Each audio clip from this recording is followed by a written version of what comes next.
Merci pour ton amour, ta grâce. Merci pour ce matin encore que tu nous as accordé. Nous recommandons ce moment à ta sainte Seigneur. La Bible dit que c'était poussé par ton esprit que les hommes ont parlé de ta part.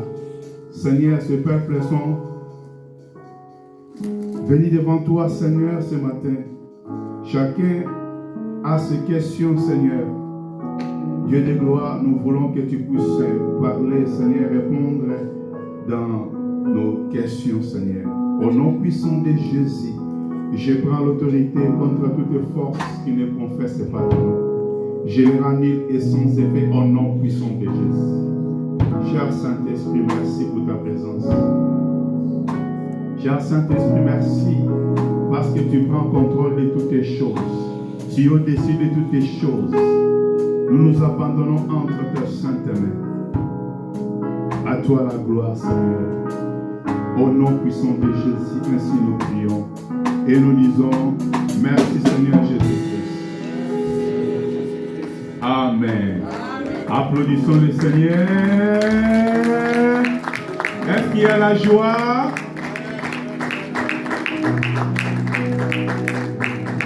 Je vous salue au nom puissant de notre Seigneur Jésus-Christ.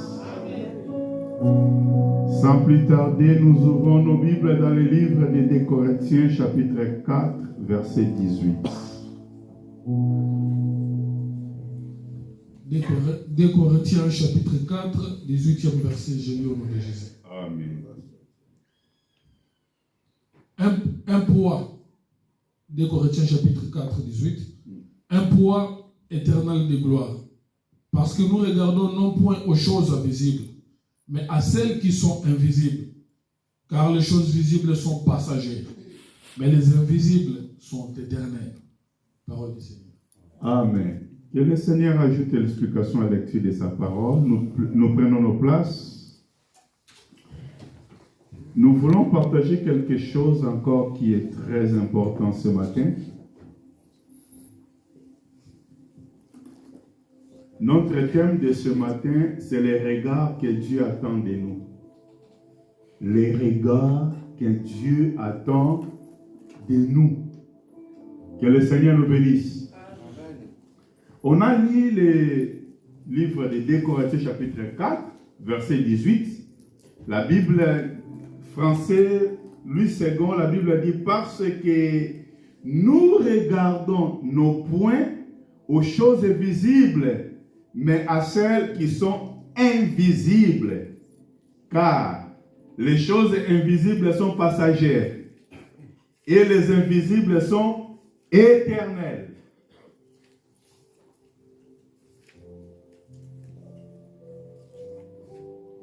David il a dit, nos regards n'étaient pas fixés sur les choses qui se voient, mais c'est celles qui ne se voient pas. Car les choses qui se voient sont pour un temps, mais celles qui ne voient pas sont éternelles. Là, c'est notre auteur, c'est le bien-aimé Paul. J'aime beaucoup parler de notre bien-aimé Paul parce que Dieu l'a utilisé vraiment beaucoup. Il est l'apôtre de notre Église. C'est lui qui a vraiment laissé le fondement des choses que nous traversons ou nous pratiquons aujourd'hui à l'Église. Bien-aimés, si nous regardons bien le verset qu'on vient de lire, la Bible dit qu'il y a des choses visibles, il y a des choses aussi invisibles. Amen. Donc nos vies sont liées par des réalités. Quand on parle de réalités, ce sont des choses qu'on se voit. Ce sont des choses qui sont autour de nos vies. Ce sont des choses que nous traversons, la vie quotidienne. Amen. Amen. Dieu nous a appelés. Dieu, c'est lui le créateur de toutes les choses. Mais le Dieu qui nous a appelés, il nous a laissés dans ce monde que nous vivons. Et dans ce monde maintenant, le Dieu qui nous a appelés, Il est invisible. Mais nous, nous sommes des visibles. Amen. Mais Dieu, il est invisible, l'homme est invisible. Mais comment on peut marcher ensemble avec ce Dieu qui est invisible? N'oubliez pas, notre thème, c'est les regards que Dieu attend de nous. Comme nous sommes entourés de choses visibles et de choses invisibles, nos regards aussi est attaché à des choses visibles et des choses invisibles. Que le Seigneur nous bénisse. Les choses visibles, c'est quoi? Quand le bien-aimé Paul, il a écrit ces choses, parce que l'église de Corinthe, il traversait aussi des temps difficiles. Il y avait des persécutions, il y avait des souffrances, il y avait des difficultés. C'est que ce peuple à ce temps-là a traversé, c'est que nous aussi aujourd'hui on peut traverser. Que le Seigneur nous bénisse. Mais c'est Dieu qui nous a appelés. C'est Dieu-là, il est le Dieu tout-puissant. Il est le Dieu qui contrôle toutes les choses.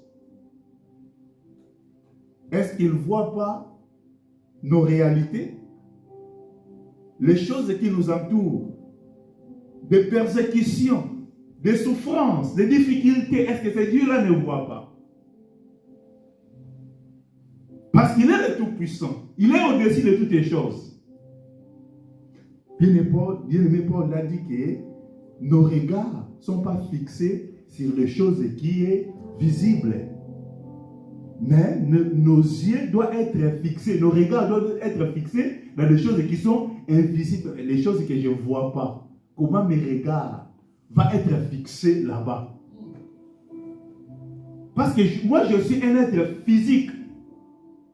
J'ai besoin de vivre des réalités, ce que je vois, ce que je touche.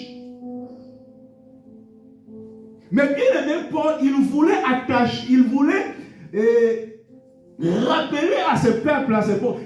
Aujourd'hui aussi, il voulait nous rappeler que nos vies ne doivent pas être fixées seulement dans des choses qu'on se voit, des réalités qu'on traverse dans la vie.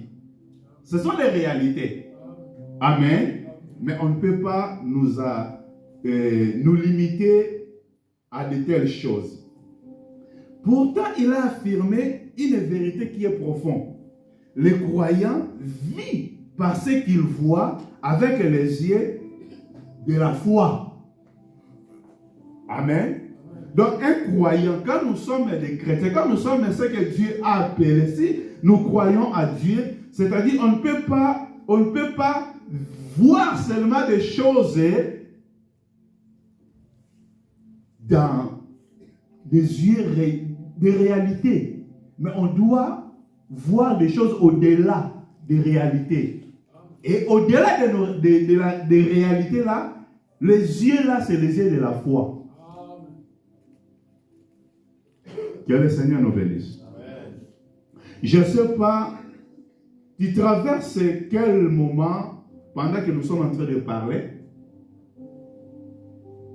Je sais que nous sommes entourés dans des réalités, et ces réalités parfois sont des choses difficiles à expliquer, sont des choses parfois difficiles à traverser. Mais le Dieu qui nous a appelés, il est fidèle à sa parole. Amen. Bien, mais nous voulons voir la vie. Dans la vie, nous confrontons souvent des réalités visibles. Mais ce que nous traversons, ce qu'on peut vivre, il y a des gens qui ont déjà vécu de telles choses. C'est pour cela que j'aimerais qu'on parle de la vie de quelques-uns dans la Bible qui ont traversé. Bien aimé, je parle qu'on traverse des difficultés qui sont visibles. Parfois, ça peut être le problème financier dans la vie.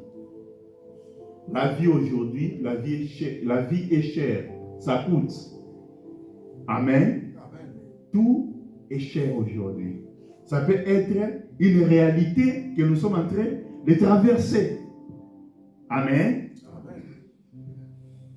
Ça peut être aussi parfois des maladies qui peuvent nous toucher. Ça peut être des situations familiales qui sont difficiles. Il y a des moments où on se retrouve comme ça, nous sommes dans la joie. Mais quand nous rentrons dans nos maisons, dans nos familles, parfois on a des situations qui sont difficiles. Que le Seigneur nous bénisse. Parfois aussi dans la vie, il y a des portes qui se ferment. Il y a des portes qui se ferment dans la vie. Je frappe des portes, mais les portes sont toujours fermées. Quand je parle des portes qui se ferment, parfois, tu peux déposer des CV de gauche à droite. Tu as besoin de trouver un travail. Mais parfois, partout où tu déposes des CV, il y a toujours des paroles négatives parfois. Mais moi, je suis un enfant de Dieu. Je prie le Seigneur. J'ai la confiance à ce Dieu-là. Que le Seigneur nous bénisse. Amen. Ça peut être aussi problème de papier.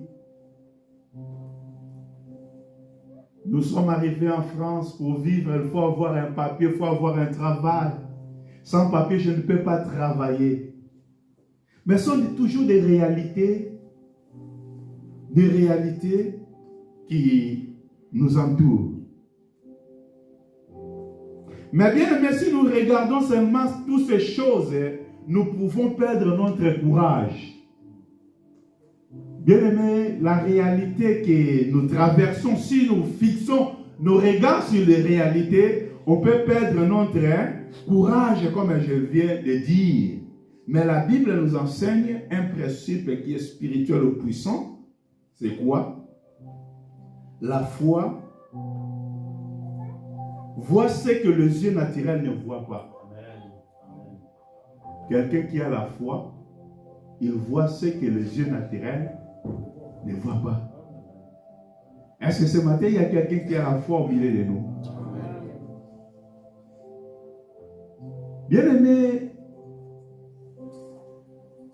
quand je parle de ces choses, je vais vous partager dans la Bible la vie des personnes qui ont vécu des choses que nous sommes en train de parler. La première personne que je peux parler avec vous, je vais partager avec vous, c'est un homme qu'on connaît très bien, qu'on parle souvent.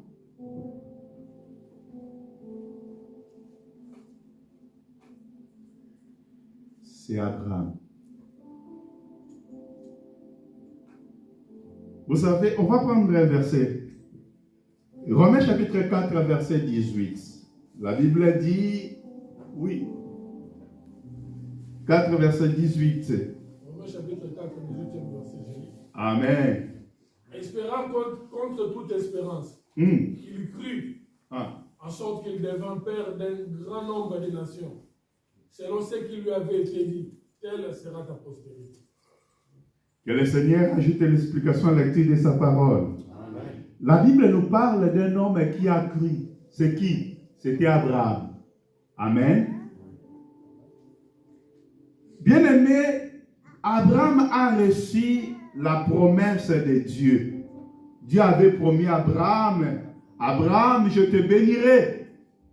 Tu deviendras le père d'une grande nation. Amen. Et quand Dieu appelait Abraham, Abraham avait l'âge de 75 ans. L'âge de 75 ans, Dieu appelle Abraham de sortir de son pays. Et Dieu indique à Abraham là où il va aller. Mais bien aimé, Abraham, il ne connaissait pas le pays où il va aller. Mais il a écouté seulement Dieu. Il a cru, il a mis confiance à Dieu. Amen. Il sort, il part. Et Dieu a promis à Abraham que tu seras le père d'une grande nation. Mais réalité, c'était quoi? Mais dans le visible d'Abraham, d'abord, il était un homme très âgé. Un homme très âgé. Amen. Mais Dieu donne à Abraham, la promesse à Abraham, qu'il deviendra le père d'une grande nation à 75 ans. Amen. La deuxième des choses, sa femme, Sarai, était encore stérile. Oh Dieu, tu connais que ma femme, elle est stérile. Amen. Et moi, l'âge est avancé. Mais tu me donnes la promesse que moi, je suis le père d'une grande nation. Ça, c'est une catastrophe, c'est la contradiction. Amen. Est-ce que Dieu, tu ne vois pas que je commence à affaiblir? Est-ce que tu ne vois pas que ma femme, elle est stérile? Mais Dieu donne la promesse. Amen. Bien aimé, je ne sais pas quel temps que tu es en train de traverser. Parce que souvent, nous sommes câblés par des réalités que nous traversons dans la vie. Que le Seigneur nous bénisse. Le Dieu qui nous a appelés est fidèle. Le Dieu qui nous a appelés, il n'a pas commencé de travailler avec nous. Avant de se révéler à nous, il a marché avec d'autres personnes. Il était fidèle avec ces personnes-là. Est-ce que ce Dieu-là, ce matin, il a changé pour toi? Est-ce que ce Dieu-là, ce matin, il a changé à cause de tes circonstances?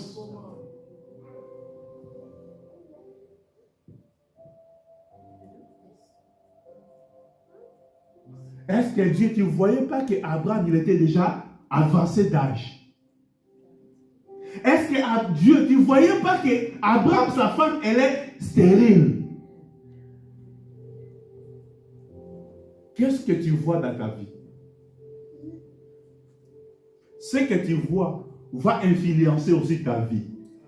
Si tu vois d'une manière négative, la négativité va t'emparer aussi, va te saisir.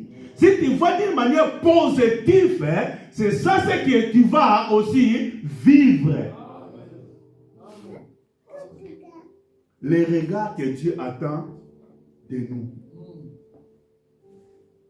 Pendant que Dieu parlait toutes ces choses à Abraham, malgré les difficultés physiques qu'il traversait, mais Dieu attendait un regard à Abraham. Les regards que Dieu attendait à Abraham, de ne pas seulement de commencer à contempler les difficultés de sa vie. Amen. Parce que Dieu connaît tout ce qu'Abraham a traversé. Il connaît bien ce que Dieu attendait à Abraham. C'était quoi? Parce que tout semblait impossible. Dans la manière des hommes, c'était impossible. Abraham ne peut pas avoir un enfant parce que sa femme, elle est stérile. Abraham ne devait pas être un père d'une grande nation parce qu'il était déjà avancé en âge. Donc ça semblait impossible.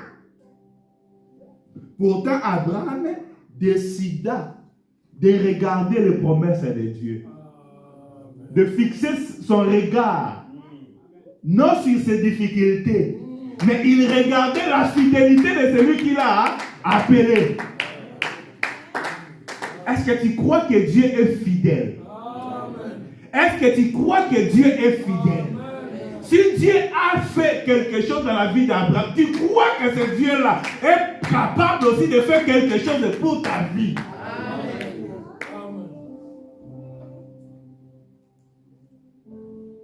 Je ne sais pas. Tu es en train de traverser quel temps? Je ne sais pas. Mais la Bible dit, malgré toutes ces difficultés dans la vie d'Abraham, Abraham a crié. Abraham a crié à quoi? À celui qui l'a fait les promesses. Parce que Abraham, il savait que Dieu est fidèle à ses promesses. Que le Seigneur nous bénisse. Amen. Abraham a choisi de regarder la parole de Dieu plutôt de regarder les réalités. Amen. Abraham, sa décision de rester fixé sur la parole de Dieu ou sur la promesse de Dieu au lieu de regarder la réalité de sa vie. Mais souvent aujourd'hui, nous sommes beaucoup engloutis par des réalités plutôt de fixer les regards sur les promesses de Dieu. Amen. La foi commence là où la logique humaine s'arrête. La foi commence où la logique humaine arrête. Abraham, selon la logique humaine, donc c'est impossible Sarah avoir un enfant. Amen. Vous savez, même Abraham lui-même, quand Sarah a proposé, elle avait refusé. Parce qu'elle savait que Dieu est fidèle. Mais pour couvrir la faiblesse de sa femme, elle a fait ce que sa femme elle voulait. Mais Abraham, en lui, elle savait que Dieu est fidèle à sa parole. Bien aimé, si Abraham n'avait pas cette confiance, il pouvait pas même accepter quand Dieu a demandé à Abraham de sacrifier Isaac. Amen. Parce que Abraham savait que même si Isaac part aujourd'hui, Dieu là, il est capable de ressusciter Isaac. Que le Seigneur nous bénisse. La foi commence quand? Là où la logique humaine s'arrête. Bien aimé, oui, nous sommes entourés à des choses. Mais ce que Dieu attend de nous, que nous sortons un peu de la logique humaine, de fixer nos regards dans sa parole. Amen. Je vais vous parler de deuxième personne dans la Bible. Je vais parler de Joseph.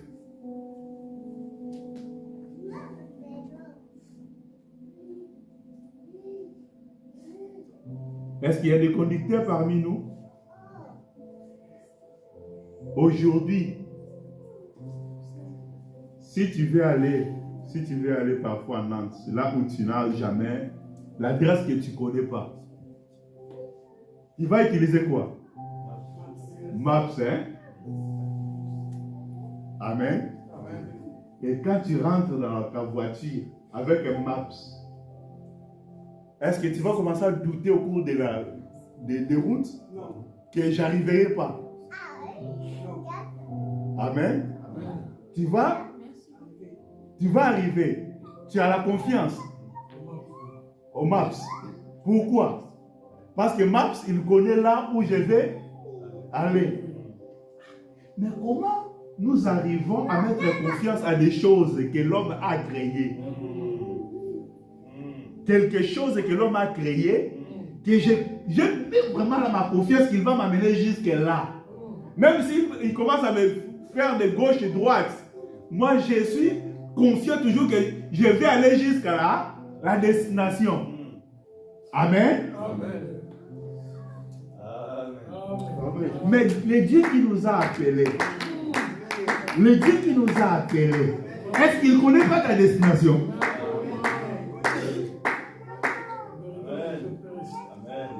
Amen. Joseph, il savait que Dieu, il connaît la destination. Est-ce que vous me comprenez bien? Quand Joseph a commencé à avoir des songes C'est ça, c'est que Dieu l'a révélé. Tu deviendras comme ça. Amen. Mais des réalités, c'était différent. Est-ce que vous me comprenez? Ce que Dieu a montré, c'est ça, c'était invisible. Est-ce que Joseph avait touché le songe? Oh, mais il a vu, non? Il a vu ça, mais il n'a pas touché. Est-ce que vous me comprenez? Mais comme Dieu l'a révélé, c'était quelque chose qui est invisible. Mais pendant le parcours, maintenant, c'était différent. C'était des réalités. Ces réalités-là n'effacera pas ce que Dieu a révélé. Est-ce que quelqu'un m'attend ce matin? La réalité de ta vie n'efface jamais les promesses de Dieu pour ta vie.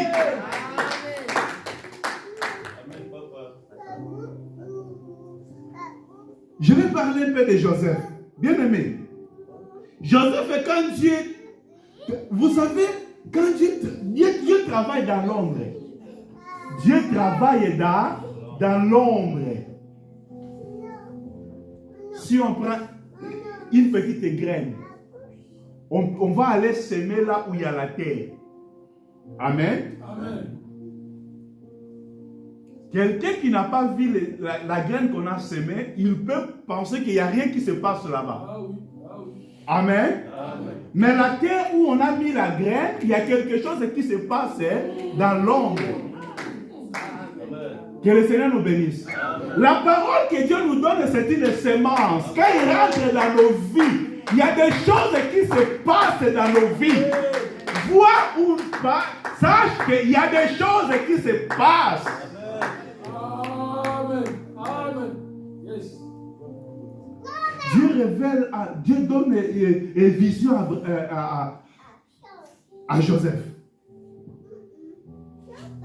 Joseph reçoit les rêves de Dieu, mais la vie devient un cauchemar. La vie de Joseph devient un cauchemar. Si c'était à notre époque aujourd'hui, on dira non. Dieu, non. Je pense que les rêves là, c'était les démons. C'est les démons qui m'ont révélé.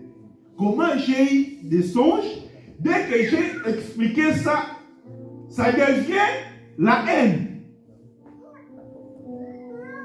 Non, c'est les démons qui m'ont parlé. Ce n'est pas Dieu. Quand Dieu parle, après le langage de Dieu, ça porte une bénédiction ou la paix. Amen. Bien aimé, les combats, ça commence pas loin. Amen. Les combats, ce n'est pas au loin d'abord. Les gens qui sont à côté. Que le Seigneur nous bénisse. Ça devient cauchemar. La première des choses, c'est quoi? Il était trahi par ses propres frères. Amen. Mais pour Joseph, vous pourrez dire non, c'est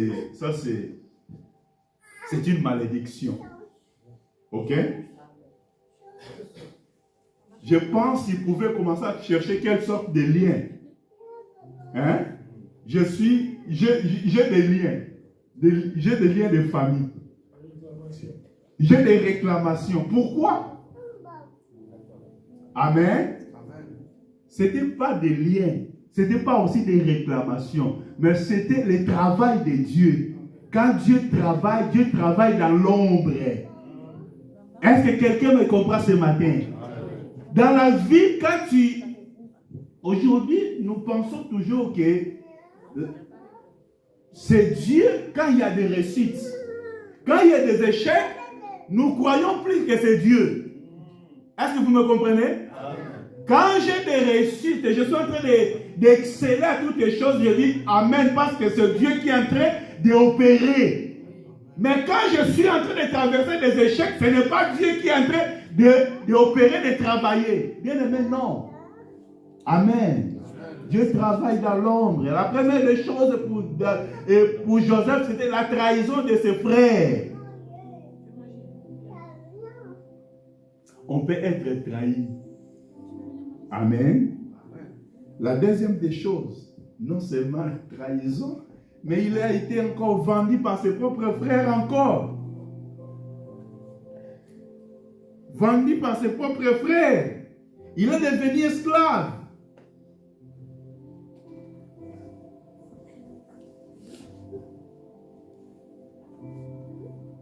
Non seulement esclave, il arrive dans la maison de Potiphar, il a trouvé un peu de soulagement. Hein? Dans la maison de Potiphar, parce qu'il est devenu l'administrateur de la maison, il a eu quand même quelques soulagements. Il a commencé à vivre un peu. Il a été encore accusé injustement. Amen. Il a été encore accusé injustement. Les choses qu'il n'a pas fait, mais il a été accusé à ça. Que le Seigneur nous bénisse. Amen. Après cette accusation, il a été emprisonné. Ça n'arrête pas là-bas. Tout ça, dans sa vie, ça semblait comme c'était des échecs. Hein? Je ne sais pas, il y a quelqu'un qui est en train de traverser les échecs. Ce matin, il y a quelqu'un qui est en train de traverser les échecs. Et comment tu es en train d'interpréter tous ces échecs que tu es en train de traverser? Dieu t'a abandonné, Dieu m'a abandonné, Dieu ne me regarde plus, Dieu ne m'écoute plus. Que le Seigneur nous bénisse. Mais ce n'était pas l'attitude de Joseph. Amen. Ce n'était pas l'attitude de Joseph. Malgré les échecs, il voyait toujours la main de Dieu. Est-ce que quelqu'un me comprend ce matin? Malgré les échecs, il voyait toujours c'est la main de Dieu. Ce qui est en train de le faire, c'est la main de Dieu. Quel regard que tu as par rapport à des échecs que tu es en train de traverser? Quel regard que tu as par rapport à des difficultés que tu es en train de traverser? Quel regard que tu as?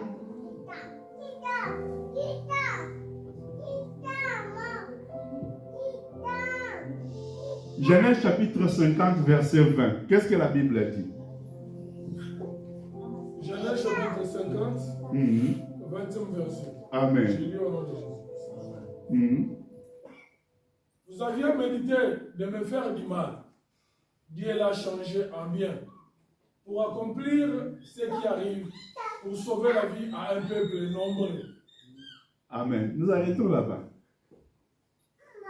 Vous voyez, ça c'est la parole de Joseph qu'il parlait à ses frères. Que le Seigneur nous bénisse. Amen. C'est Joseph qui parle à ses frères. Que vous avez médité le mal pour me faire du mal. Ok? Dieu l'a changé en bien. Dieu l'a changé en bien. Tout ce que tu es en train de traverser, même si tu vois ça c'est mal, laisse-moi de te dire que Dieu va changer tout pour le bien. Amen. Amen. Dis à ton frère, n'aie pas peur. N'aie pas peur. Tout ce que tu es en train de traverser, Dieu changera à bien.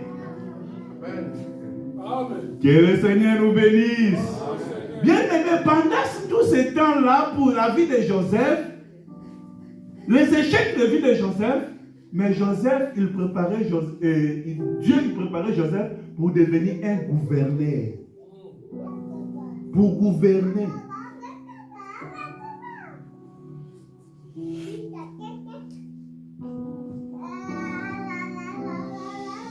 Je prie et je déclare.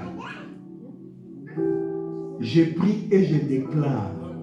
Les difficultés que tu traverses là, que Dieu change ça ce matin, afin que tu gouvernes au nom de Jésus.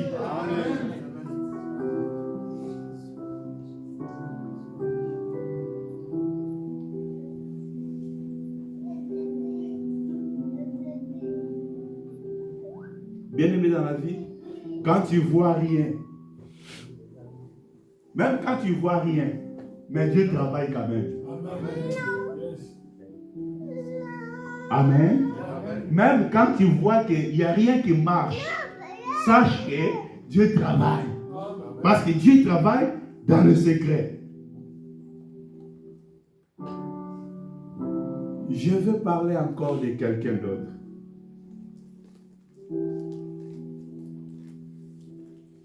Les regards que Dieu attend de nous. Les regards que Dieu attend de nous.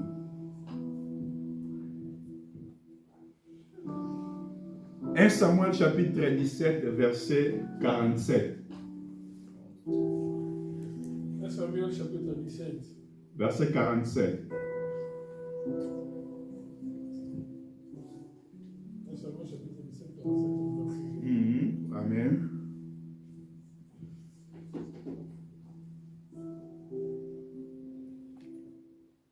Et toute cette multitude saura que ce n'est ni par l'épée, ni par la lance que l'Éternel sauve, car la victoire appartient à l'Éternel et il vous livre entre nos mains.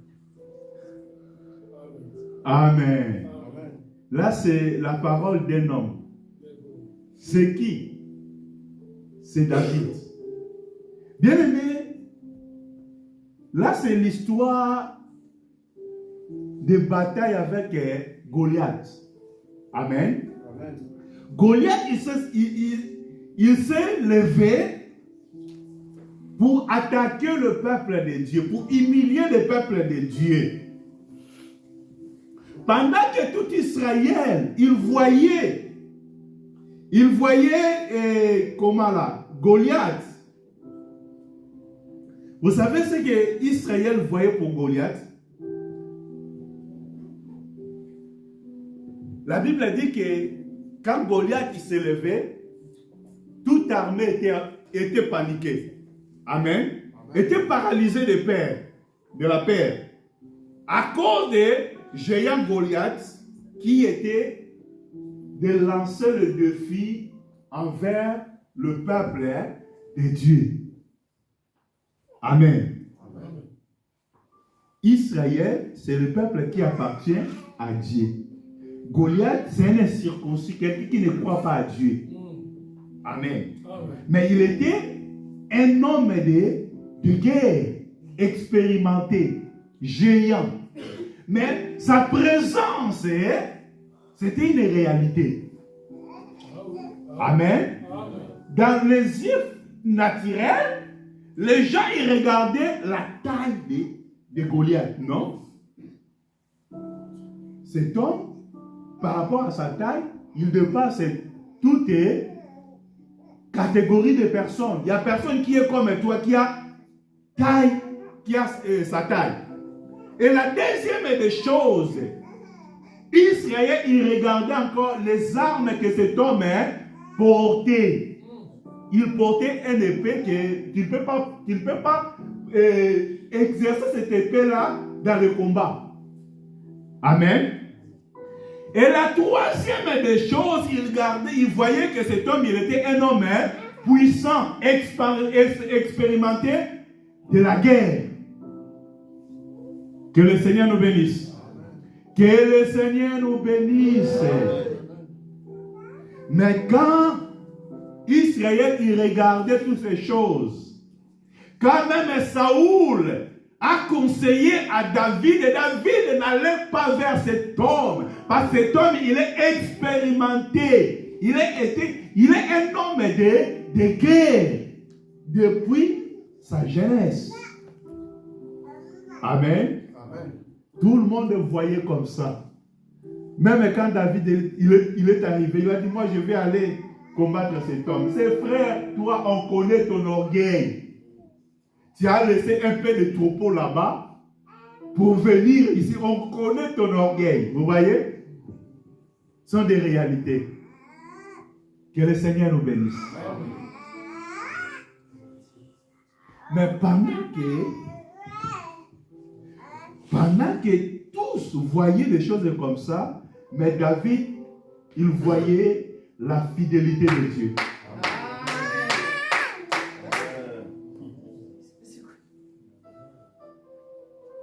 Que le Seigneur nous bénisse. Amen. David, il voyait pas sa taille. Quand Israël, il voyait que c'est un homme qui porte les armes, lui, il voit la grandeur de Dieu, la fidélité de Dieu. Parce que David, il a dit, toi, tu combats. Et tu viens nous combattre, mais tu sauras que la bataille appartient à l'Éternel. Ce n'est pas à nous. Que le Seigneur nous bénisse. Amen. Les combats, ce n'est pas à nous. Les combats appartiennent à Dieu. Bien-aimé dans le Seigneur, tout le monde voyait comment cet homme il est puissant. Mais David, il voyait la grandeur de Dieu, la fidélité de Dieu. Parce que j'appartiens à lui. C'est lui qui va me défendre. C'est lui qui va prendre les devants. Les regards que Dieu attend de nous. Amen. Je vais prendre un autre quelqu'un, une autre personne.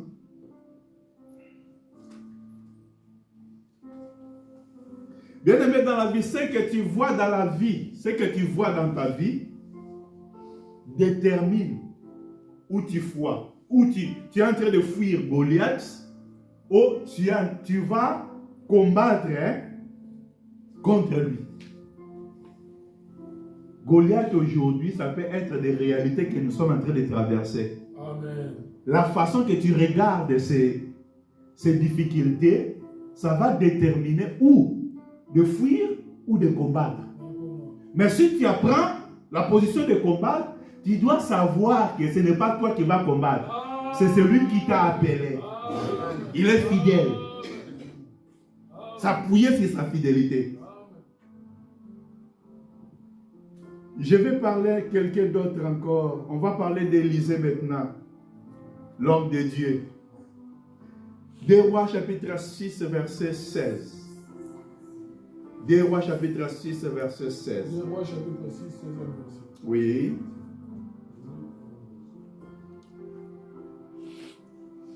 2 Rois chapitre 6 verset 16. Oui. Il répondit, ne crains point.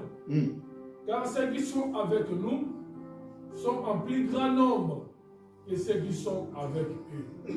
Que le Seigneur ajoute l'explication à la lecture de sa parole. C'est l'histoire d'Élisée. Élisée, Israël était en guerre avec le peuple.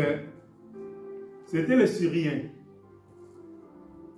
Et les Syriens, chaque fois qu'ils faisaient la préparation pour aller attaquer Israël, Élisée avertissait le roi. Faites attention, parce qu'il y a une embuscade que les Syriens ils ont préparée. Et le roi il va envoyer les services de renseignement. Les choses ça déroulait. C'est que l'homme de Dieu avait parlé. Et ça répété plusieurs fois. Le roi de Syrie maintenant il a dit non. Il a dit dans mon cas ici j'ai des traîtres. Parce que quand on fait des préparations, tous sont révélés là-bas. Que le Seigneur nous bénisse. Amen. Mais dans le cas du roi de Syrie, il a dit non, roi, ce n'est pas. On n'a pas un traître parmi nous. Seulement, en Israël, il y a un homme. Amen. Amen. Il y a un homme qui voit de loin. Pendant que nous sommes réunis ici, tout ce que nous sommes en train de prendre comme décision, cet homme-là, il est présent, il voit des choses. C'est lui qui va aller avertir les rois. Est-ce que vous me comprenez? Amen.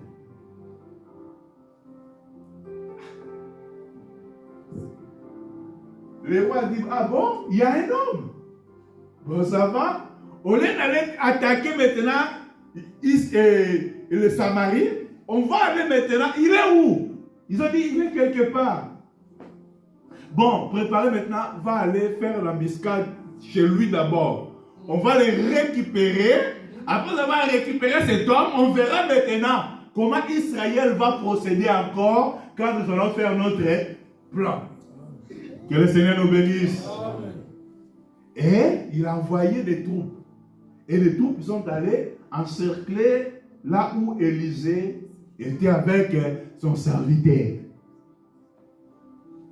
La Bible dit que le matin, quand le serviteur est sorti, il a trouvé qu'ils étaient encerclés. Il a dit, ah, l'homme de Dieu, on est perdu, on est mal. Parce que nous sommes encerclés. Nous sommes en danger. Amen. Amen. Qu'est-ce qu'on peut faire? Parce que nous sommes en danger.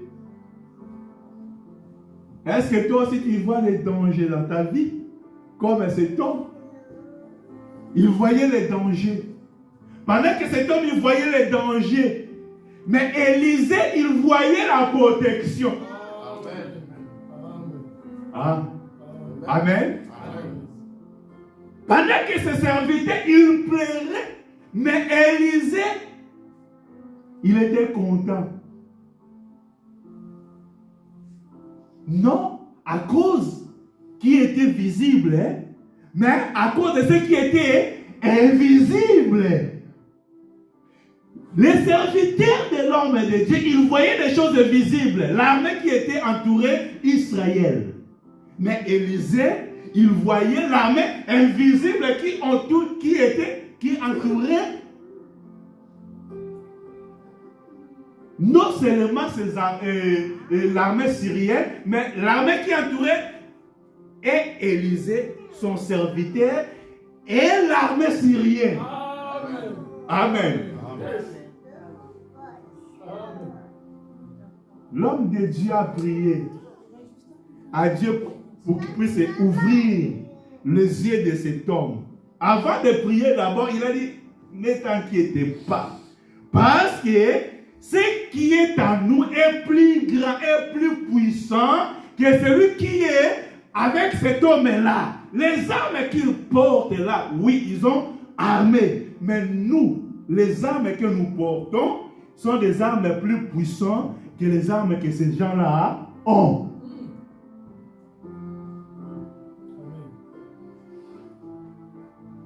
Les regards que Dieu attend de nous. Amen. Amen. La Bible dit qu'il a prié. Quand il a prié, et Dieu a ouvert à son serviteur les yeux, et le serviteur, il a vu l'armée de Dieu qui entourait, qui protégeait.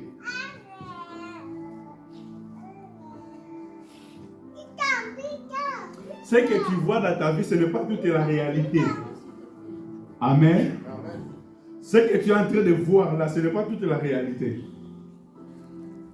Au-delà de ce que tu es en train de voir, au-delà de ce que tu es en train de traverser, il y a quelque chose d'autre. Que le Seigneur nous bénisse. Amen.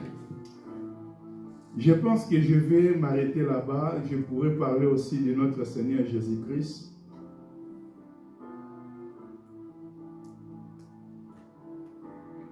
Hébreux chapitre 12, verset 1er à 2.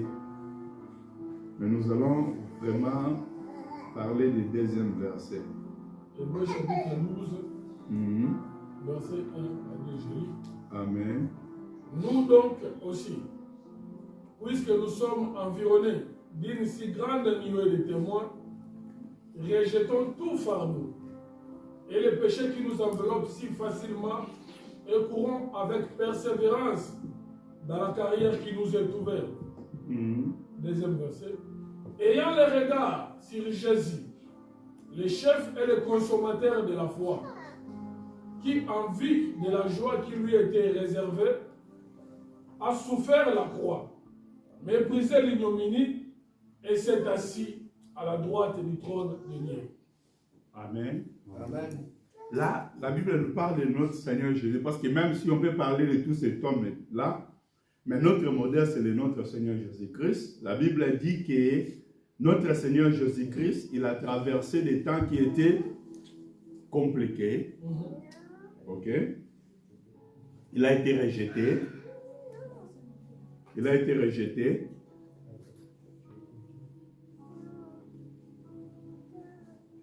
Il a été rejeté, il était même aussi humilié, il était mort. Mais tout ça, la Bible a dit que, en vue de la joie qui lui était réservée, il a souffert à la croix. Pourquoi? Il voyait la résurrection, le salut de l'humanité. Quand Jésus est passé, il a accepté d'aller à la croix. Il voyait la joie qui a été réservée. Il voyait aussi la victoire éternelle que nous confessons aujourd'hui. Amen. C'est pour cela, bien-aimés, la croix pour Jésus, c'était visible. C'était une réalité. Mais la victoire était invisible. Parce que quand les gens crucifiaient le Seigneur, ils pensaient qu'ils sont en train de mettre terme à sa mission sur la terre. Mais or, c'était l'accomplissement de sa mission. Que le Seigneur nous bénisse. Que regardes-tu? Que regardes-tu? Des questions qu'on peut nous poser. Tu regardes quoi dans ta vie?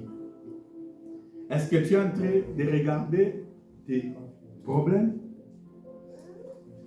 tes limites, tes peurs?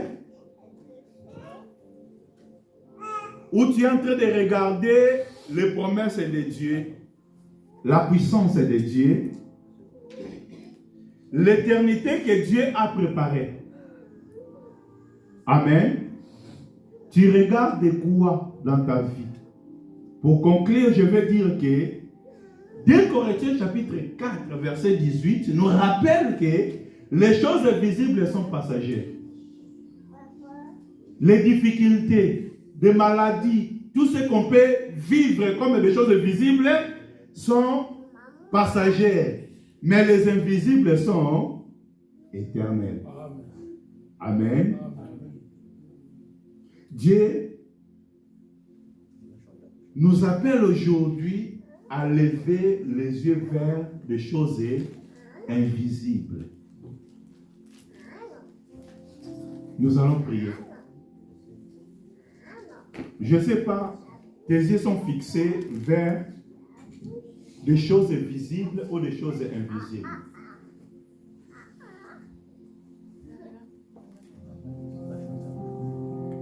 Les choses visibles passeront, mais les choses invisibles ne passeront pas. Nous allons remercier le Seigneur pour cette parole. Nous allons nous mettre debout pour prier. Remercier le Seigneur pour cette parole. Seigneur, merci pour ton amour, merci pour ta grâce.